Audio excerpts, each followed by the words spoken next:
Hello, everyone, and thanks for joining us today for our webinar, Transforming Account-Based Marketing with Machine Learning, featuring Metadata.io and Kickfire.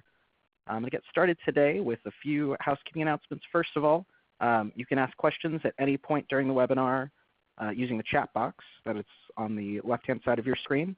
We'll be saving the questions till the end of the webinar after the presenters have gone through their slides. But please feel free to ask them as they come into your head in the middle of the webinar, and we'll make sure to get to them during the Q&A section at the end. Also, as a reminder, this meeting is being recorded. We'll have a webinar link or a replay link that will go out via email to everybody who's registered. So that'll go out probably within about 24 hours after the webinar. For those of you who are active on Twitter, we're going to be talking about this webinar and the topic on using the hashtag ABM with ML. Also listed on your screen are the Twitter handles for both Metadata and Kickfire, as well as our speakers, Gil and Tina. So without further ado, I'll introduce the two speakers. So this is Tina Beam, co-founder of Kickfire, as well as Gil Alouche, who's the founder and CEO of Metadata. So with that, I will turn things over to Gil. Thank you very much, Nate, and welcome everyone to today's webinar. Today we're going to speak about how machine learning impacts account-based marketing and really makes it significantly more effective. But I'm going to start with the very first step, and that is talk a little bit about account-based marketing. So account-based marketing is a very well-known term. It's becoming very, very popular among B2B marketeers. And really the idea in account-based marketing as a paradigm is to shift the focus of the marketing manager. Unlike a consumer brand like a Pepsi, Coca-Cola, like a Nike, that their product caters to a very large portion of the population, and they can just put a billboard, and they can pretty much assume that at least half of the people who are going to see that billboard might be able to use and buy their product. With a B2B business that offers a technical hardware or a technical product or a service like a load balancer or a cloud migration service or some kind of a software as a service product, it's not the same case. For a B2B company, it's likely that the total addressable market is fairly defined and narrow. Maybe there are 10, 20, 50, 100,000 companies in the entire world that need their product and can afford their product. And so the account-based marketing methodology essentially moved away from the spray and pray strategy and tactic, which means you just market to everyone, and then slowly you see how the opt-in leads come through your funnel, and you start filtering them out. You start filtering the students and the consultants and the vendors out, and maybe sometimes you'll filter the personal emails or fake emails or what have you, and then you'll start seeing, okay, do they belong to my persona profile, and then slowly you qualify them as a sales qualified lead and as an opportunity, as a booking, so on and so forth. That's how a classic funnel looks like. The idea with account-based marketing is that you learn what worked for you in the past, or who really do you go after, what are the industries that you go after, what are the size of the companies or the location, geographies, technologies that you compete against, or technologies that complement, so on and so forth. You essentially build a profile or multiple profiles of those companies that need your product and can fit your profile, and then you essentially use that particular profile to create a list of target accounts and target personas within those accounts in order to narrow down and focus your marketing to only them. So not anymore are you going to run a campaign, whether it's an email campaign or it's an advertising campaign or what have you, and you're going to be surprised by the leads that come through. But with account-based marketing, you pretty much determine ahead of time who you're targeting, and so the only people that will come out as opt-in leads from those campaigns will already be predefined, and you already approve them ahead of time. So in general, that is account-based marketing, and we recommend it as a very good strategy for B2B marketers. Sounds great. However, account-based marketing today is broken. If you go on Google, and I've done that multiple times in the last year or so, if you go on Google and look for account-based marketing, you'll find anything from 50 to 100 different companies that claim that they do account-based marketing, and they're all correct. They're all actually doing account-based marketing because account-based marketing is a very generic umbrella term versus a particular technology. And so if you want to execute an account-based marketing strategy today, you have to purchase multiple tools from multiple vendors in order to actually orchestrate a closed-loop workflow, a closed-loop kind of process that has all the moving pieces in an account-based marketing strategy. The first one is the buyer insights. You guys are probably familiar with companies like Mintigo or LeadSpace or Lattice Engines, EveryString, etc. Those companies will dive into your CRM data, they'll dive into your marketing automation, and they'll ingest the data and try to analyze it for the purpose of telling you, okay, based on the historical sales that you have successfully done in the past, and based on the companies that were associated with those sales and the people that were associated with those sales and the activities that they partook, like they attended a webinar first, and then they downloaded the white paper, and then they went into your blog twice, and then they went to your pricing page. Based on those activities, both behavioral and demographic, they can tell you this is how your ideal customer profile looks like, at least based on historical success. And they can do things like score your leads, score your opportunities, so on and so forth. That is very important piece of the puzzle. But the insight by itself is not enough, because even after you have the insight and you know who you should go after, you actually need to build a list of those companies and the people within those companies that fit those profiles. You first need to come up with a list of companies that fit your company profile, and then you have to find the 5, 6, 7, I think the last statistic says you have to touch 10 different people in a B2B sales cycle in order to close the deal. And so you have to find that quote-unquote buying committee, those people that you have to interact with in every sales cycle in order to close that opportunity, close that opportunity. And so once you have the insight, then you have to go and purchase data in order to build those lists. And you may have to build more than one list. Maybe you will go to a company like a Ranking, you're probably familiar with them, or Discover.org if you're trying to sell into IT organizations and you want to see the structure of those companies. You may have to go to like an Inside View or a Zoom Info for demographic data. You may want to go to like the LeadFerret or Clearbit for those B2B data sets. Maybe you want to go into like an AG Data for backend technology data, or DataNice for front-end technology data, Bombora. There are many kinds of, or Kickfire if you want to get like IP to company data. There are multiple data sources out there, and there are dozens of them, and they each have their own place in the market, and they provide you that premium data for you to start building that list of companies and people within those companies. And you may actually have to do some technical work, like inner joining those data sets, doing like a Venn diagram, finding out the subset that fits both the demographic and the technology and the intent, taking that subset, and that's the one you're going to go after. And so there is some work involved with taking that insight, exporting it, building a list, multiple lists, joining them. And even then, even when you have that list of companies and the list of people within those companies that now you have confirmed with your sales counterpart that you want to target, you still have the challenge of actually going after them. Now you can take the easy route and upload them as is to your Marketo or to your HubSpot or even to your Salesforce or different CRM and start blasting those people with emails. But then you're going to get the usual 2% or so, conversion rate.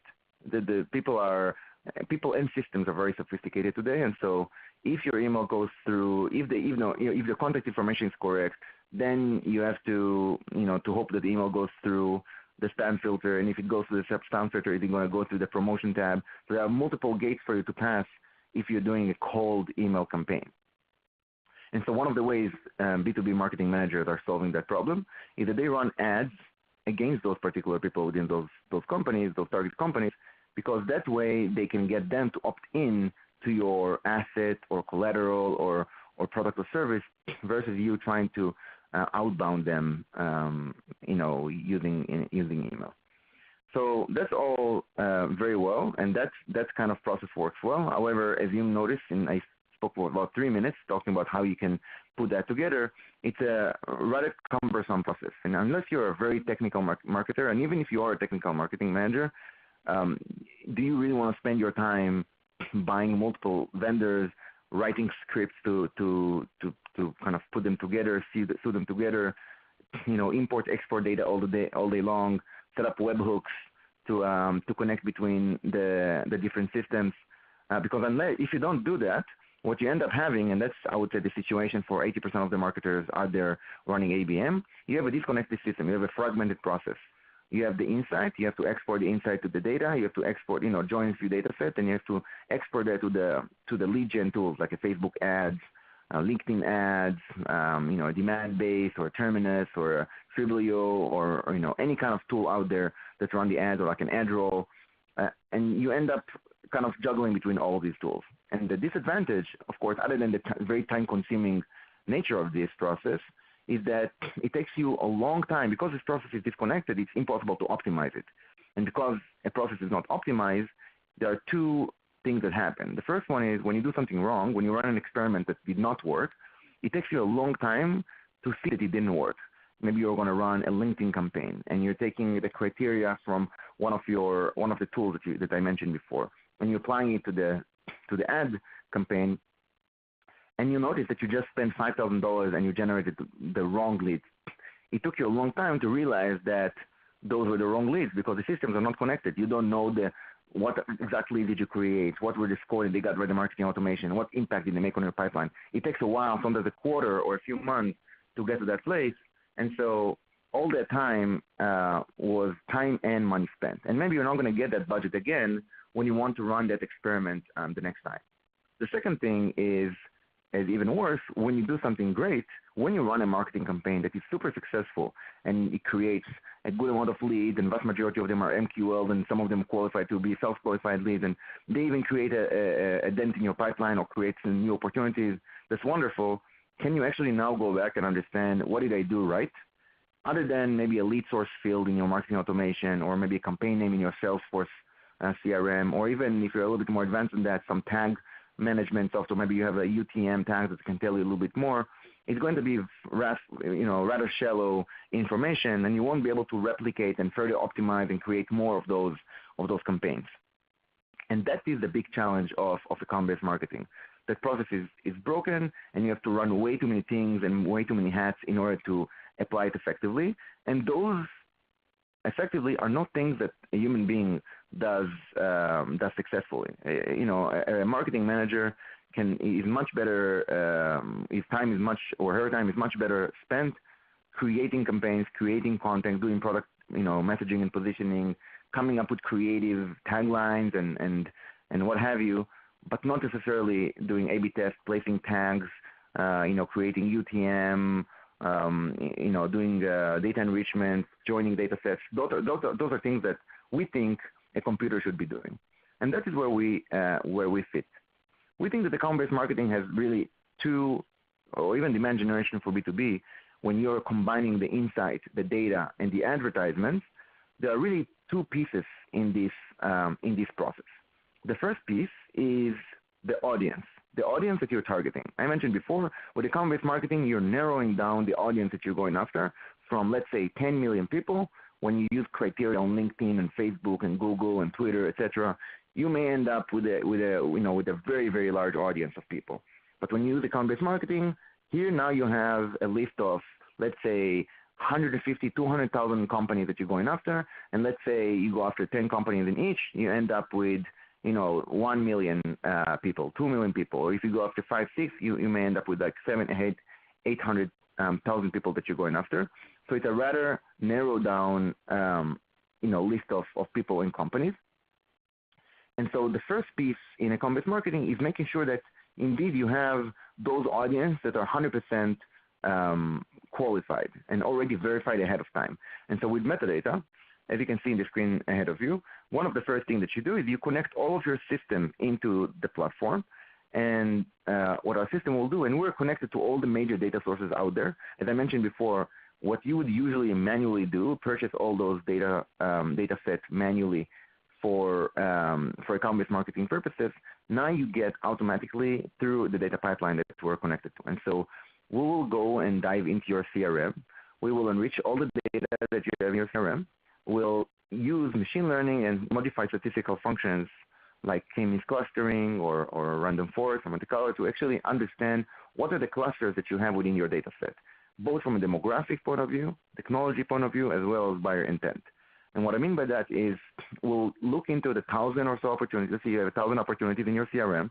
We'll enrich all the leads and accounts and companies that are associated with opportunities. We'll enrich everything about them. Even if you only have, even if just a personal email, or even if you have just the domain name of the company that you sold to, we can find out everything, demographics about them, what technologies they're using in the back and front end, what kind of keywords are they looking for when you go on Gartner and IDC, so on and so forth. And we use that very wealthy data set after we analyze it to tell you, you have multiple clusters of ideal customer profiles in your CRM. 7% of your close one largest deals have been using X and Y technologies. 14% of your close one best deals come from these three industries, and 5% of them come from these company sizes and these locations, and they've been looking for those particular niche keywords on research websites, so on and so forth. We'll be using those profiles as a starting point for running campaigns for you. So metadata essentially combines the insight because it enriches the data and then analyzes it. It includes the data because we then go back to the data sources that we work with. We tell them, okay, we now identified these two technologies as very successful signals for an ideal customer profile for our client. Let's find 10,000 more companies who are using those technologies. Let's find 50,000 more companies who will fit those industries. Let's find 30,000 more companies who have been looking for those particular keywords in the last 6 months.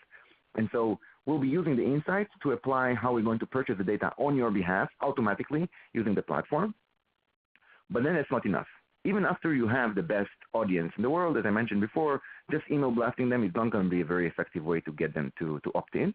And so the second piece of the platform is what we call Finetune Marketing. And really what we're doing here is we combine artificial intelligence. Here I'm not referring to machine learning. I'm referring to decision tree and min-max, kind of like a chess game, if you will, where you're about to make a move in chess. So what the computer can do much better than you, or if you're a really good chess player, that's what you're going to do. You're going to try all the possible permutations. If I move this chess player here, what is the other player going to do? And then what am I going to do after that? And you're going to do this all the way to the end and then try to see, did I win or did I lose? And so that's what we're doing here at Metadata. We're trying hundreds or sometimes thousands of experiments on your behalf. We let them run all the way to the end with a very small budget, I should say. Many of them never end up being spent. Some of them do. And we see what is happening behind the scenes. Let's say you have 10 different collaterals. You have 3 white papers, 3 ebooks, 2 webinar recordings, and 2 case studies. We're going to take those 10 collaterals. And then let's say you have 2 different creative images for each and every one of those collaterals. So now we're going to, double 10 different collaterals by 2. By 20 different creatives. So now you already have 200 experiments, and we're going to keep running with those. We're going to say, okay, let's take those experiments and try to run them both on Facebook, on LinkedIn, and Twitter. So now you multiply it by 3, and then let's try to do it with 2 different variations of landing page for each, and let's try to do it with different campaign types. Sometimes it's going to be a native content, sometimes it's going to be sponsored content, or maybe you even want to try a lead gen campaign where people don't actually have to go to a landing page but can put their lead information right on the social channel. There are many, many moving pieces for running an advertising campaign. Everything from the collateral itself, the landing page, the audience that you're targeting, which audience are you going to target with this particular campaign? A white paper that caters to the controller or to the CFO because it speaks to the total cost of ownership is going to be catered to that audience, while maybe a white paper that talks about the technology will go after the CTO or the VP engineering. And so you want to be very cognizant and match the right content to the right person. However, if you're trying to do it even with a team of growth marketeers, even with a team of technical, growth marketeers, you can run 10, 15, 20 experiments if you have a very strong team a month, but you can't run 1,000. And that is what this machine engine is doing for you. It will take all the different components that can possibly lead to a successful campaign based on some hypothesis that the engine has ahead of time. And it will create all of those experiments with very small budgets, and it will let them compete with one another, with the purpose of every time a lead will come through one of those experiments, let's say this white paper with this creative on Facebook against this particular audience of companies and people, this campaign time or for this landing page with this message. Okay, let's see what happened with that particular experiment. Did it yield 3 leads? 3 of them matched the ideal customer profile. Well, that's easy because we started with audiences that are good to begin with. But 2 of the 3 leads also belong to your target named accounts. That's wonderful. 1 of them got a very high marketing automation score. Awesome. And the same lead got into Salesforce and impacted an opportunity. We take all of those small scores we just mentioned, all of those small events we saw happening, and we normalize them into a particular score for that experiment. And now we know, okay, this particular experiment yielded these 3 leads. This is the impact it made in the pipeline. This is what it cost us. And we compare it to the other 999 experiments that we ran that month, and then we prioritize them. We eliminate all the experiments that did not yield a very high ROI, whether it created impressions but not clicks, clicks but no conversions, conversions but not marketing qualified leads, or too much, we spent too much, the cost per lead was too high. If any of these things happen, then we eliminate the experiment. Usually about 10 to 15% of those experiments are yielding a very high ROI. And so we concentrate on those 10-15%, and then we move all the budget to them, all the leftover budget from the other experiments, as well as net new budget. And then we recreate 1,000 new experiments based on those successful experiments. What is the purpose doing all that work? The purpose is to give you, the B2B company, a predictable pipeline in which you know that you have a range of, if you're going to drop $20,000 this month using these 3 types of collateral into metadata without going into too much details, you know that you're going to get anything from, let's say, 1,400 to 1,550 leads. And out of those, 86% should be marketing qualified leads. And out of those, 47 should be sales qualified leads. And you should see, 86 opportunities impacted and maybe 12 net new opportunities in your pipeline. And that is the dream of the CMO, and that dream can be executed into a reality today because of the technologies that are available in the market. So I'm going to stop here and move it to Tina, who are going to talk about their technology and how their machine learning technology impacts account-based marketing and make it significantly more effective. Tina, go ahead. Thanks, Gil, and thanks, everyone. Wow, I love your systematic approach. It really is the dream of every CMO to have that kind of insight and knowledge and be able to answer those questions. I talk to a lot of CMOs on a daily basis, and they're all struggling with understanding the most effective permutation of their marketing and their advertising. So it's great to see that you really apply your artificial intelligence to it and you're able to come up with that information. So, hi everyone. I'll go ahead and reintroduce myself. I'm Tina Bean. I'm one of the founders here at Kickfire, and I'm also the VP of Strategic Partnerships. As Gil said in the last slide, it's really important to know about your named accounts, and that means if they engaged with your ads and how they engaged on your website, and that's really where Kickfire's IP intelligence comes in. But it's important to know that not all data is created equally. Most companies within their products, you'll see that they rely on public registry sources for IP address resolution, but that really only tells a fraction of the story. Over the last 11 years, Kickfire's really become the gold standard in IP address intelligence resolution. Why? Because Kickfire is actually 10 times better than public sources when it comes to IP to company matching, and 9 times better when it comes to the amount of unique domains in their database. So I always like to put raw data behind my claims because it's important for me to be able to quantify and to validate what I'm saying. So for the IP to company translation, you can expect between 2 and 7% from public sources.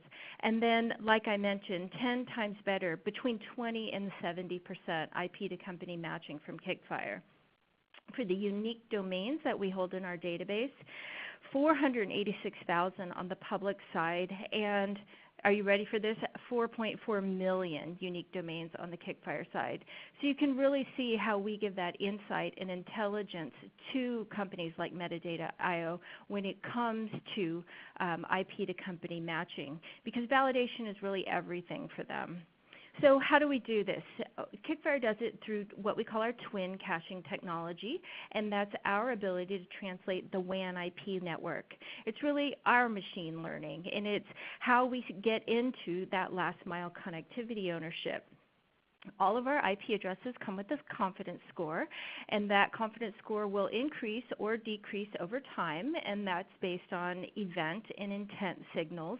The ability to increase that, the more we see, the more we validate, the more we determine that that IP address belongs to that company, or decrease that score if we don't get that continued validation. And so because our data is deterministic, because it's validated and from multiple points of triangulation, Metadata was sure to know that we were the right solution for them.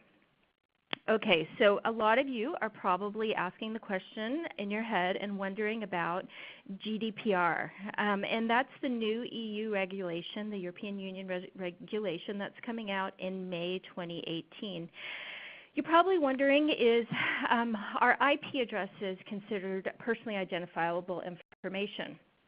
Well, they are in one situation, and that's really if you were actually the internet service provider, because that exact person has purchased that IP address from you. So in your database, you can map that IP back to that person. With Kickfire, however, we have account level matching, and that really means getting to that company behind that IP address. We do not have the ability to tell you the exact individual behind that IP address, hence no personally identifiable information, hence GDPR compliant. So I really want you to feel comfortable knowing if you should bank on IP address technology in the future, like so many companies are, that Kickfire is not only GDPR compliant, but it's the right source and the right resource for you.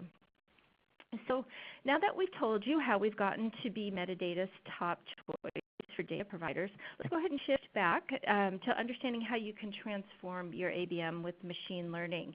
And that's, as you saw, through their multivariate testing that's highly systematic. So they're not only focused on precise targeting of the persona, but really validating that people have engaged. And that validation comes through a couple different points. That's really where we use IP translation, and what we're using that for is to identify real-time buying intent. So by installing a tag-based listener on your website, in this situation you're looking at a screenshot from Kickfire's Live Leads platform, it enables you to validate not only that targets are visiting, but it can also help you broaden your audience by identifying the anonymous visitors that come to the website. You're asking yourself, are they displaying buying intent? And if their firmographics match your target audience, then you have the ability to throw them into the top of the funnel, like Gil mentioned. And then you can let Metadata's ABM with machine learning take over from there. Moving right along, we want to be able to measure that engagement of the target accounts. So we can do that in a lot of ways, but really the most effective is through watch list functionality. So you can upload a list of companies or a list of domains that are on your target watch list, and you'll want to watch for a lift or a decline in activity in some kind of a period over period time frame. A lift will indicate a surge in activity, and if it's from multiple IP addresses from a target account, then possibly you've got multiple stakeholders looking at your brand. It's really a key indicator that companies are getting more deeply into your funnel. And conversely, though, if they are a target account that you're seeing a decline in activity, that could indicate that it's going cold, and I know if you all are in sales, you've all experienced that. Or if they're a current customer, then you may want to alert your customer success team because you could have a retention problem. So then what you'll want to do is qualify this account, because knowing they're on your website really isn't enough. So you'll want to qualify their visit by understanding how they're engaging with your brand. Are they viewing high-value pages? Are they possibly viewing pages that feature a product that you haven't spoken to them about, in which case you potentially have a new selling opportunity? And then really, to do this in scale, you'll want to automate the process of identifying these high-value leads. Features such as Smart Sync auto pushes to CRM can help net new leads come into the CRM and get into your purview automatically.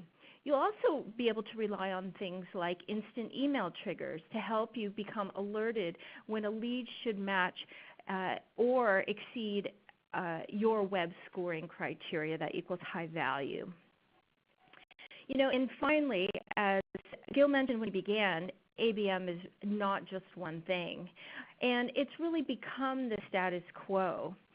There's actually an entire category of methodologies that are comprised of ABM, whether it's form enrichment, targeted ads, intent, content personalization, retargeting, website caller ID. There's just so much. And the good news is that Kickfire can really act as the backbone to any of these processes through its GDPR-compliant IP intelligence. So whether you're a large brand that has the prowess and the savvy to work with our REST APIs to power your process, be it content personalization or form enrichment, or if you're a media execution provider and you're just looking to tap into a new data source, Kickfire is the one for you. Some of you may be saying, but I'm really married to my Google Analytics, and I'd love to see data like this inside of my Google Analytics account because currently I'm blinded. I don't know what companies are coming. I don't know what industries they're from, and I'd really like to see that. No worries, we can certainly push this information so that you can see Kickfire's firmographic data of the companies visiting your website inside of your Google Analytics custom dimensions. We can also push watch list functionality into Analytics so that you can not only understand the companies but also the additional information that you want to carry with that lead. Things like watch list or sales territory, salesperson, or maybe even a cookie ID. You'll also want to use functionality like this to power your Marketo or your Eloqua forms. I know we've all had some frustrations around form submissions that don't include a company email address, but IP intelligence can certainly help you out with that.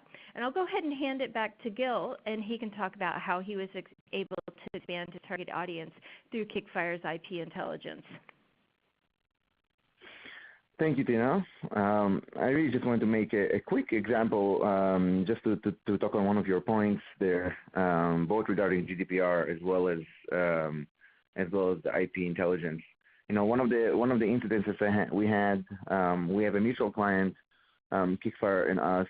It's an enterprise company that they're running a very large kind of media campaigns with us, and we had a situation, that lots of the leads come through with personal emails, and sometimes it's hard to understand exactly who that email is. Sometimes the enrichment API that we use can figure that out for us and tell us, okay, this guy has been using his Gmail, but actually he's been using his Gmail on LinkedIn, and so we now can connect his LinkedIn profile, and based on that we know what company they work for, so on and so forth, so we can actually identify that person. But sometimes it's these people are good in hiding themselves, and they haven't used their Gmail or their Yahoo anywhere else, and so you can't really find out who that person was. And so one of the engagements that we had a large pool of leads that came through with the personal email.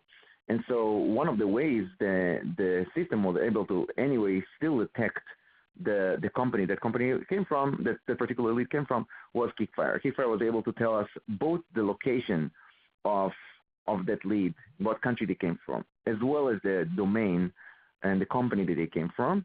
And so the system was able to determine what particular branch of that particular company this person came from. And then once we had that, we paired it together with the enrichment data that we get from the other data sources. And then we could tell exactly, okay, this particular person is a CTO, it was CTO of one of the largest banks. And we will also be able to tell what branch they came from. And finally, we were able to guesstimate based on the domain name that Kickfire gave us and the email that he has and the first name, last name, what his corporate email is. And once you have that, the rest is history. The salesperson, can use that information to do their follow-up. So that was just a quick example of how all that data, when it's measured properly and when it's analyzed properly, can be very effective for your lead gen. And then a small example to add to that, when you have those long forms today on your landing pages or on your website and you ask those questions, maybe you ask 5, 6, 10 questions on your form, first of all, you must know that the more questions you ask, the lower the response rate. But also, you should know that today, with all the APIs out there, and with metadata, by the way, you get that, for every form that you have, we always try to create one of the permutations that the machine creates is the same landing page with just one question: what is your email? Because based on that question, we can sometimes, using all the data sources that we work with, enrich the rest of it automatically. And so that boosts your conversion rate on that form, and it gives you third-party data verification versus sometimes bogus data that the person puts on their own. So with those two examples, I'm going to kind of jump into the blueprint before we hop into the questions. So we talked a lot about technicality behind ABM, all the moving pieces. I want to give you what we see as the blueprint for account-based targeting, account-based marketing. And we have a patent on it. We actually have another one pending that we hope to get awarded soon, and a few others in the pipeline. And we're kind of the first who are doing this particular machinery of a real marketing automation that is fully controlled by an AI controller. And so let's start from the beginning. We want to start the account-based marketing, as I mentioned before, from the audience. And we ideally want to start it from a data-driven perspective that is based on your historical success. And so the first thing that you'll do with metadata is you're going to connect all of your systems. You're going to connect your marketing automation, your CRM, other marketing tech tools that you have, like your Unbounce if you're using it for landing pages, so on and so forth. Any marketing tool that you have today that can be associated with your marketing operation, you should connect them to metadata. Because what metadata will do next is we'll go into your CRM, we'll pull in all the opportunities. If a lead is not associated with an opportunity, we'll ignore it because they had no commercial value for you. We assume that they had no commercial value. However, if a lead, a contact, or an account object has connected, has some kind of a relation to an opportunity, we're going to enrich that particular object. If it's a company, with all the company data, with all the technology, with all the buyer intent data. If it's a persona, like an email, if it's a person with an email, a first name, last name, company name, etc., we'll enrich them with their education, with their job titles, with their professional groups, skill set, anything as we can find, anything we can find about them. And we use that data and we run some machine learning and statistical functions in order to generate those clusters and insights we were talking about before. So here I'm in step 4, and we took all the opportunity data, we took all the accounts and leads, we scored the opportunities that you have based on close won, close loss, size of the opportunities, time we took to close, probability, etc. We gave those scores to the model that we ran, and that's how we created the profiles. Because a CTO of Bank of America, $5 million deal is going to be their details and their signals are going to be taken more into consideration than a VP engineering in a 20 people startup, which is a $50K deal. And so that's why we do the scoring and normalization. Then we create those profiles. We generate, let's say, a few profiles and tell you, okay, these are technologies that your best customers are using. These are the demographics, the industry they come from, company size, the geography. These are the buyer intent keywords, so on and so forth. And then you are at step 4 with those ideal customer profiles. And then we take those ideal customer profile, we go back to the data sources that we're already connected to in the back end, and we start creating net new audiences for you. If it's sales acceleration you're trying to do, we're going to find more people and the right people within the accounts that are already in your sales force. If you're trying to do top of the funnel lead generation and get more people that resemble your best customers, fantastic. We'll create net new companies that fit your ideal customer profile, either by technology, demographic, or buyer intent, and we will find the 4, 5, 6, 7, 8 people within those companies that you have historically touched in order to close a deal, and we'll find those people in those net new companies. And then we'll enrich it and get all of their PII. We do get personally identified information because that's the most effective way to run ads against those people. So we will get their IP from Kickfire, we'll get their cookie from from a LiveRamp or other data sources. We'll get their Facebook handle, Twitter handle, LinkedIn, We'll get their personal email. We'll get their corporate email. We'll get any possible mobile device ID, any possible key that we can get on the people who work in the company that you're trying to land as a deal, we'll get. And then we'll use those particular keys and upload them to the different advertising channel in order to match the cookies of the people who you're trying to target on those particular channels. The net result would be we'll start serving them ads wherever they go. It doesn't matter if they read an email on gmail.com, or if they're watching a game on ESPN, or whether they're surfing the web on Facebook or LinkedIn. They're going to see your ads, follow them in different permutations, maybe different collateral. After a few times we change the collateral, maybe different creative every time, but they'll start seeing those ads. So it's essentially like retargeting without the re. We don't have them to ever have to visit your website. We can serve them those ads because we know they're the right people within the right companies. And even if they work from home, they're still going to see those ads. I should mention that once opt-in leads come through, and before they even become opt-in leads, we know, thanks to Kickfire IP intelligence, exactly what companies saw the ads, how many times did they see the ads, how many times did they click on it, what websites did they click on the ads from, did they land on your landing page, how long did they land on the landing page, and then, of course, if they converted, then we use all of that information to pair it together with the converted lead data. The reporting that you get out of it, and I should mention, is very granular. We are at Metadata are very clear about being transparent in the technology as well as in our business. And so all the data that we see and we can legally share with you, we do share. And so you can see things like where most of your ads are being showed, like what website, because that's a great information for you. Maybe you want to go to that website, maybe Stack Overflow is where all your leads are coming from, and you want to go and strike a deal directly with Stack Overflow.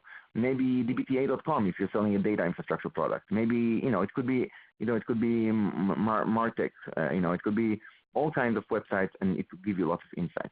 You also want to determine what companies are browsing on your landing page and what companies are browsing on your website, even if they never signed up, because it gives you some intent that company is looking into your solution, or at least it sparks an interest. So all that intelligence you can see through the Metadata platform, thanks to the IP intelligence we get from Kickfire. So once we have the opt-in leads come through, that's kind of the last phase of this blueprint. Step 7 and Step 8 tells us essentially that for every lead that comes through, we enrich it. Once we enrich it, we know what is the match between that particular lead to the ideal customer profile that we have initiated in the initial step. But although we started from a data-driven perspective based on your historical data and some of the input that you gave us, everything else from now on and all the optimization is happening in real time. Every lead that comes through, we see if it matches your ideal customer profile. Did it come on one of your named accounts? Did it get a good marketing automation score?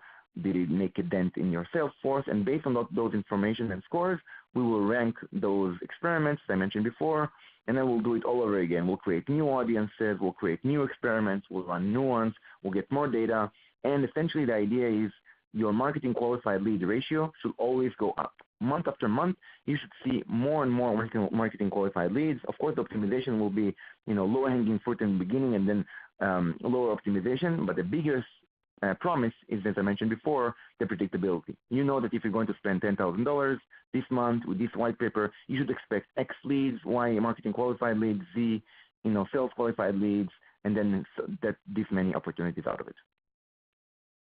So I'm going to stop here. I'm going to move into our Q&A session in which Tina and I will answer all of the questions. I already see a bunch of questions here in the chat window. So this will be a great time right now to think about the questions that you had throughout the webinar, if it's related to data, related to ads, related to ABM, vendors, results that you should expect, anything particular to your domain, ask them away, and Tina and I will answer them one by one.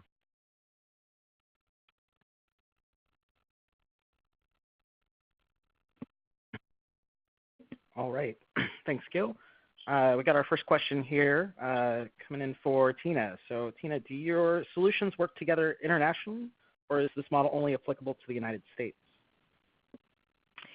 It absolutely works internationally. When you think about infrastructure, though, it's very apparent that the U.S. is much stronger in infrastructure than as you get out into less developed countries. So what you might expect and what you see from our data set is we are U.S.-centric in that most of the data that we have and the highest amount of IP to company mapping is in the U.S. But as it stands then, we move into the UK and Canada into next strongest, and then everything else after that. And so as you can see, the more developed, the higher the IP to company match rate, and the less developed, the lower. Great. Thanks, Tina. I think the next one here sounds like it's for Gil. So the question is, what is the future growth of Facebook in B2B targeting, and will it steal share from LinkedIn? It's a good question. So, the Facebook and LinkedIn question comes up so many times in our engagement, both in sales engagement as well as when we start actually running campaigns. Companies always ask us, oh, should we put more money in LinkedIn? Should we put it more in Facebook? We're agnostic. We could not care less about the signals, and we could not care less about the channels, not because we're ignorant, just because our opinion doesn't matter. We let the machine learning and the AI engine figure out the best matches on their own.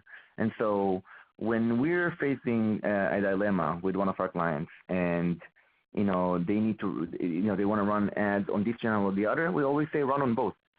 It's likely that you're going to get leads for a lower cost sometimes, at least currently, on Facebook. Or it may be that you're going to get more qualified leads on LinkedIn because of the nature of those platforms. Facebook is more personal, LinkedIn is more professional. Everyone knows that, and that's there. However, when you run programmatic advertising or when you run custom audiences, when you walk away from the criteria-based advertising where you choose particular industries and job titles, or when you walk away from using additional networks, like when you click on, use my partner network on LinkedIn, or when you start targeting the partner network on Facebook or groups, then when you walk away from these criteria, you end up significantly narrowing down or even eliminating the bad lead that you get. Because if you're uploading custom audience, then you're only targeting the particular cookies of the people who work in those target companies that you want to go after. So for you, really, it doesn't matter whether they are on Facebook, looking into their profile or watching a video, or they're on LinkedIn, liking a comment or joining a discussion. You're going to get the same person.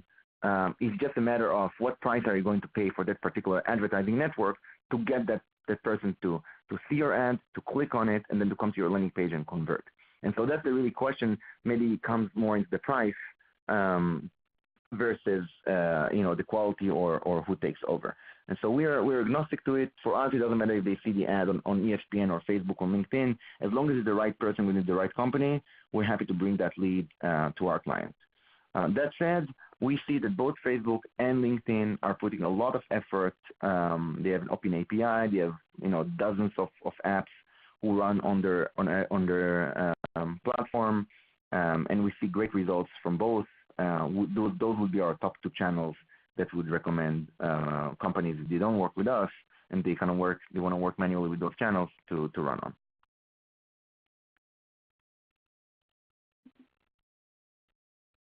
Great. Thanks, Gil. Our next question, I think, is also for you. So the question is, what do you see as the typical break-even point for the number of leads to make the process worth the investment? And what assumptions are you basing that on, such as account value size? That's a good question. And so the minimum number, the dollar number that we put for an experiment is $20. That allows us to run an experiment effectively. Anything below that might be too small. Again, those things are usually kind of determined by the system, but today that is what we see on average. And so if you have a $10,000, then no more than 500 experiments, for that particular collateral or for that particular campaign or for that particular month. So that's kind of the rough number. And then you're asking particularly about the assumption like account value size. We don't take those particular the value size of the account as as a factor into the permutation, not yet anyway. It might be something that we'll do later, and it's a very good comment on that end. What we use sometimes for the different bidding strategy would be the persona. How much does it cost to get that particular person from that particular company? Just like Google keywords, if you bid on a keyword that everyone else is bidding on, the bid goes high, and you're going to have to pay like 10 times what you would pay for anyone else or any other keyword. So the same thing with people. If everyone is bidding on the CTO of Bank of America, the CTO of Bank of America impression is going to cost 10 times more than the VP of engineering or director of engineering. And so sometimes we will rank the different cookies that belong to the different people in those different companies with a different score, and then based on the score, we'll bid differently, because you want to have a nice combination. You want to have the buyer, but you also want to have the buying committee that pushes that purchase to happen to begin with. And so those are the kind of factors that impact those breaking points and those budgets for those experiments. Great, thanks. I've got one more question coming in for Tina. So the question is, what other ways besides ad targeting is Kickfire used to go from company to lead? That's an important question, and we all want to get down to that persona to understand, is this my target? We see a lot of interest in content syndication, and so if you are not going to be running B2B display ads, but you want content syndication, you want people to view and see your content, and if it's gated, that's a great way to go directly to the lead because you'll get that information.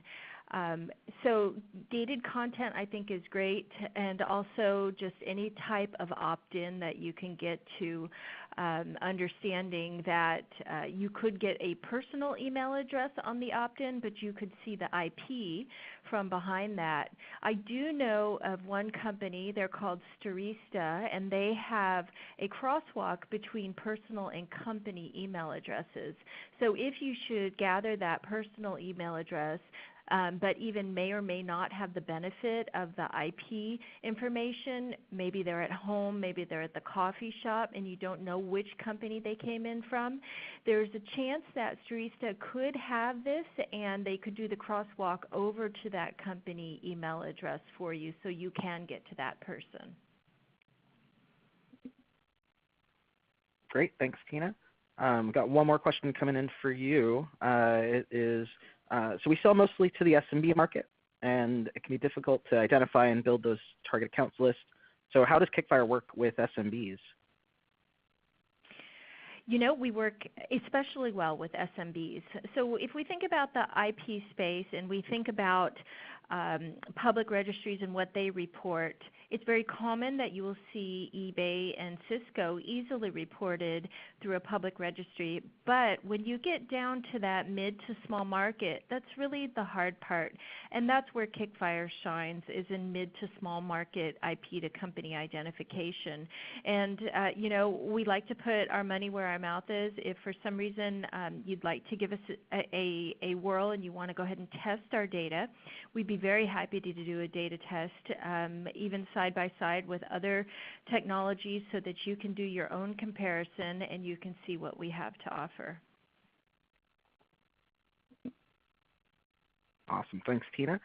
And then last question here, do you allow data integration from Netline or other content syndicators? I think that might be for Gil. So we don't have a native integration with Netline. However, our system has two ways of getting data from systems that we don't yet have a native integration with. The first one is a webhook. So any tool that supports a webhook or a Zapier kind of tool that you can connect to it, that will work with us. Sometimes we use Zapier. We have custom zaps on Zapier. And we can connect any webhook to it. And the second one would be a CSV file. We have the ability to ingest CSV files as if they were structured data that we get natively from those systems. And so between those two, we usually, I don't want to say something I can stand behind, but we usually are able to solve those issues with systems that we have yet to build integration for. And if you have a particular use case, of course, I'm happy to solve it with you one-on-one, try to understand exactly, and maybe do an experiment and see how the data flows. All right, thanks, And Gil. and I can also ahead, jump in with the answer to that question because Kickfire data does allow integration similar to the webhook, like Gil was saying. But in terms of native integration to content syndicators, we do have Lookbook HQ is using Kickfire data to power that IP to company matching on their content syndication, as well as if you're over in the UK, IDEO platform is doing that too for their machine learning and AI in terms of how they syndicate content.